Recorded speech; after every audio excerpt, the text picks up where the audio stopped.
Dear markets, what did you think was going to happen? Hi, Paul Krugman here with another brief, this time I hope, video update. It's Tuesday. The war proceeds in and around Iran. I was surprised at how mild reaction was from the markets on Monday, the first day of the bombing campaign.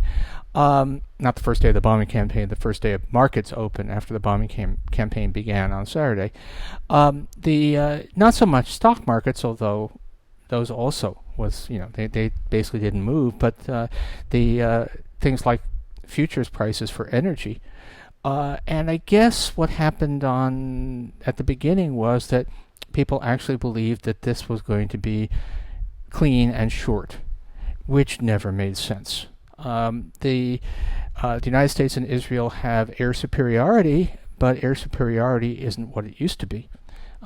There's, between drones and missiles, even a power that can't actually, fly aircraft can still menace the rear areas of the other guys, which in this case means the entire Gulf region. And of course, that's a region that supplies a large part of the world's oil. Almost all of that oil passes through a fairly narrow, by modern standards, vulnerable strait. This was going to cause a lot of disruption, and I'm really astonished that people underplayed it, but they seem to have woken up on the second day. You can look at a bunch of you can look at spot oil prices, futures oil prices. The indicator that I think is probably the best to give you an idea of what we're looking at is RBOB, the futures price on wholesale gasoline, which is up about 55 cents a gallon since the middle of February. So, which was more or less when the saber rattling towards Iran got especially loud. So we're now looking at, other things equal, we would expect about that bigger rise at the pump. Now maybe there's more to come. It's all very uncertain, and the one thing that is now clear is that there was no real planning, and so it's all chaotic. So that's the bad news, that we're looking at a quite significant hit to oil prices, a quite significant hit to gasoline prices, natural gas even more, although as a number of people have pointed out, the spike in natural gas prices is still small compared with what happened after Russia invaded Ukraine.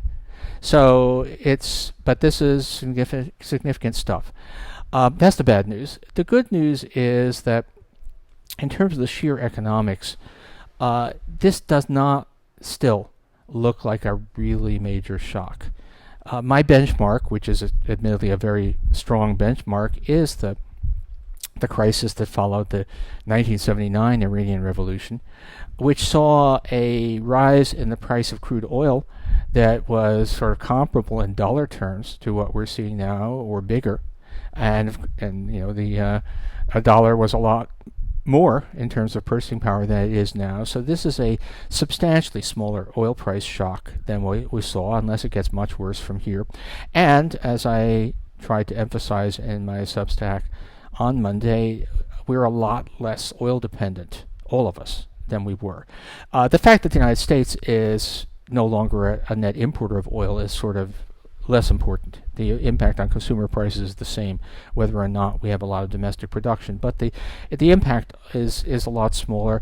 Given current numbers, probably lay that out in more detail in tomorrow's Substack, I think we're looking at something like a 0.3 percentage points hit to the overall cost of living. Could be larger, but it's going to be it's going to be kind of an order of magnitude less than the oil shocks of 79 or 73, which was the first oil shock. So this is serious, but not disastrous, except that it doesn't appear that anybody did any planning. And I have to say again, it's amazing to me that the markets didn't react immediately. But at this point, I think everybody is waking up to the fact that we have entered, it's not exactly uncharted territory, because we've been through this kind of thing before, but we've certainly entered territory that the people who decided to start this war did not make any effort to chart ahead of time.